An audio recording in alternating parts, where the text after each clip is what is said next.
For thousands of years, the Dark Lords Morgoth and Sauron led armies of creatures they twisted and corrupted, as well as those they recruited through coercion, lies, and treachery. Although opposition to their conquest of Middle-earth arose amongst the free peoples of the West, many of those in the East sided with the Dark Lords and served their cause. Several of the races of Middle-earth actually trace their ancestry back to these eastern lands, slowly spreading to populate the continent. The elves originally awoke in Cuiviénen, near the Sea of Helcar. Yet when their location was discovered by Morgoth, some of their kind began to disappear, tortured and twisted to become the first orcs in service to the Dark Lord. The Valar, learning of their peril, journeyed to Middle-earth and fought the war for sake of the elves, defeating the Dark Lord and taking him in chains to Aman. They then invited the elves to travel west, across the great sea of Belegir, to live in the blissful safety of the Undying Lands. And while many agreed to make the journey, becoming known as the Eldar, some others, known as the Avari, were mistrustful of the Valar and stayed behind in the east. Meanwhile, the Eldar, who were divided into three groups, saw the Vanyar and Noldor reach the Undying Lands, while only some of the Teleri completed the journey, with others staying behind to populate the western lands of Middle-earth.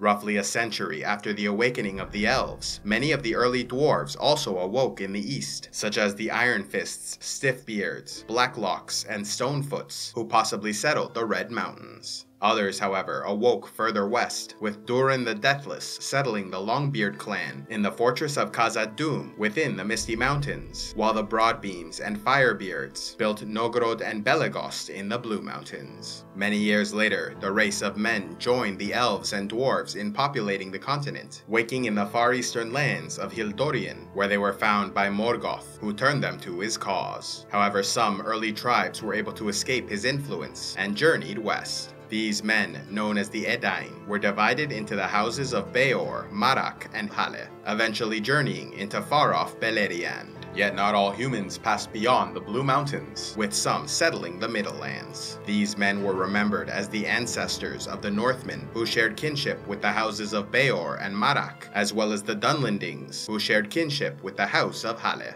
And while humans would eventually spread into the south and all across Middle-earth, some remained behind to populate the east. The kingdoms and peoples of these eastern lands were diverse in appearance and culture, yet from the perspective of those in the west, they came to be known uniformly as the Easterlings. Although comprised mostly of humans, some believe that wicked dwarves and Avari elves may also have served in these vast foreign armies. During the first age of Arda, when the lands of Beleriand were threatened by the Dark Lord Morgoth, who sat in his fortress of Angband, two tribes of men known as Easterlings journeyed west under their leaders Ulfang and Bor, allying with the elven sons of Feanor and settling lands near the March of Maethros. However, when war came to Beleriand and a great alliance of men, elves, and dwarves rose to battle the Dark Lord in the Nirnaeth Arnoediad, only Bor and his people remained faithful, fighting and dying with their allies, while Ulfang the Accursed betrayed them all and joined the armies of the Dark Lord, leading to their eventual victory. As a reward, the Easterlings were given the lands of Hithlum, allowing them to slaughter and enslave the house of Marak, which populated the area. Yet while these men were referred to as Easterlings, they were also known as the Swarthy Men and were unlikely to be related to the Far Easterners of later ages who hailed from the lands of Rhûn, and so these Swarthy Men were more likely related to the ancestors of the Middlemen who lived east of the Blue Mountains. Unfortunately for these early Easterlings, they lost their new lands when the Valar journeyed to Middle-earth and waged war against Morgoth at the end of the First Age. Although the Valar were victorious, the War of Wrath was so devastating that the lands of Beleriand fell into the sea. During the Second Age, when the surviving Edain of the West sailed to settle the island of Numenor, the Middlemen and surviving elves were left to populate the western shores of Middle-earth. Some of these Eldar who chose not to go to the Undying Lands came to be known as the Sindar and Silvan, establishing great cities and kingdoms. Although Morgoth was defeated, his lieutenant Sauron still lived and became the new Dark Lord during the Second and Third Ages, expanding his influence in the east and south, where they came to serve his cause. Sauron also attempted to conquer the west, but faced fierce resistance, often relying on his eastern holdings to support these campaigns. When the Rings of Power were completed, the Dark Lord gave 9 to kings of men who gained great power but were also corrupted in mind and body, eventually turning them into ring wraiths. Among those chosen was an eastern ruler known as Khamûl the Easterling, a creature so mighty he was second only to the group's leader, the Witch King of Angmar. By the end of the Second Age, Sauron had gathered together an enormous army, including vast numbers of Easterlings from the lands of Rhûn, and fought against elves, men, and dwarves in the War of the Last Alliance. Though casualties were terrible, Sauron was defeated, allowing for the human Isildur to cut off his finger, removing the One Ring of Power from which he summoned most of his strength. After losing the One Ring, his body was destroyed and his spirit greatly weakened. Yet because Isildur failed to destroy the ring after the battle, Sauron survived, though it was 1,000 years before he regained any significant power. With the Dark Lord temporarily defeated, the Easterlings were free from his direct influence. However, the hatred and corruption that was bred into them for generations led them to despise the people of the West, most especially the men of Gondor. As the Easterlings spread from the lands around the Sea of Rhûn, they once more came into conflict with the West. In the year 490 of the Third Age, the Easterlings invaded Gondor, but were ultimately defeated by Taurostar, son of the king, who ascended to the throne in 492 and took the name Romendakil in the year 500 following their victory. Decades later, in 541, the Easterlings again invaded, this time attacking Ithilien and killing the old king of Gondor in the fighting. Romendakil's son Turambar then inherited the crown and continued the war, defeating the Easterlings and following them into the lands of Rhûn, parts of which were conquered and held for many years. With the Easterling threat diminished, Gondor was able to expand into the south as well, but the prosperity of these years eventually came to an end, and so the Easterlings marched west in 1240, only to be defeated once again.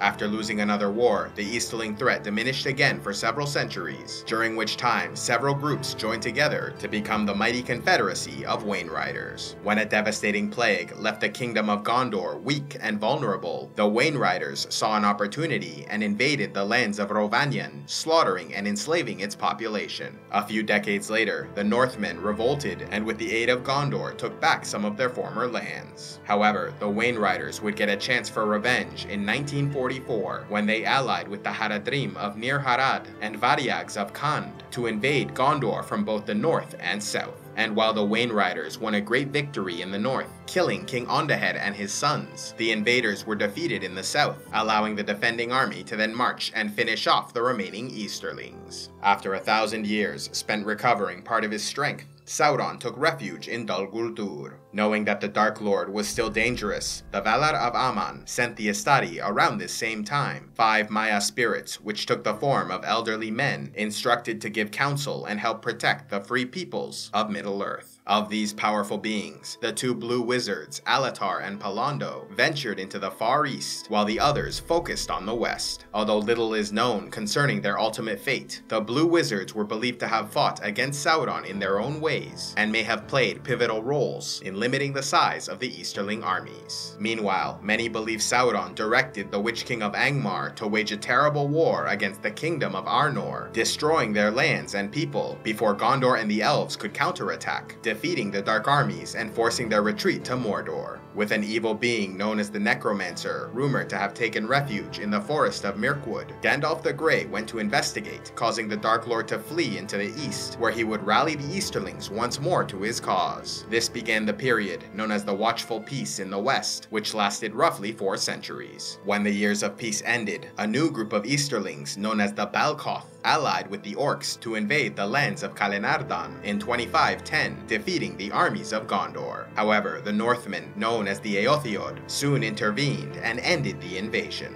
Over the next few decades, the Easterlings continued their raids into the west, this time focusing on the lands of Rohan, killing their king Eorl in the year 2545. After 3,000 years, Sauron had regained some part of his former strength, but would never be whole again without the power of the One Ring. And so when he learned that the ring had been discovered, he prepared for a final confrontation with the free peoples of the West. The War of the Ring, as it became known, began roughly in the year 3018 of the Third Age, and came to involve the Easterlings along with the Haradrim and Variags, who served in the armies of Mordor, fighting in both the southern and northern campaigns. In the south, they fought against the armies of Gondor in the Battle of the Pelennor Fields. However, the bulk of their forces were sent north, meant to sweep through dwarven lands and join the orcs of Dol Guldur in the destruction of the Woodland Realm. From there, they would attack Lothlorien before passing through the Misty Mountains to take Rivendell and march south. Opposing the Great Easterling army were the dwarves of Erebor and the men of Dale, who held them back for 3 days before being forced to retreat into the Lonely Mountain. Although the city of Dale was lost, the battle continued at the gates of Erebor, where King Brand of Dale was killed. The dwarven king Dain, upon seeing the death of his ally and friend,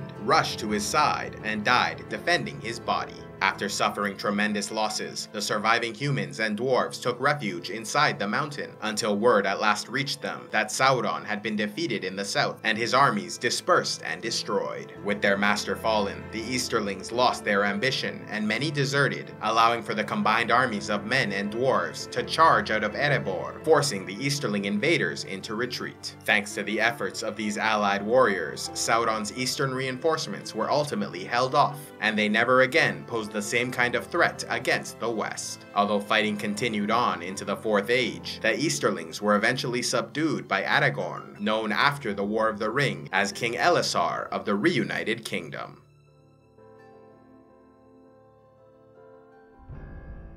Do your shopping on Amazon? Then why not use the link in the description box below to either enter the Canadian or American Amazon sites, where you support the channel with every purchase at no extra cost to you. So if you do your shopping on Amazon anyway, why not use the link below and help support Civilization X? A special thanks to all those who contribute to Civilization X, like Warden of the X, Sir Daeron of House Ashford, Magic the Shaman, Joey Lady Phoenician, and Honir the Dead Raven. If you would like to help Civilization X, click on the Patreon link, and please be sure to like and subscribe, and click on the links to see more.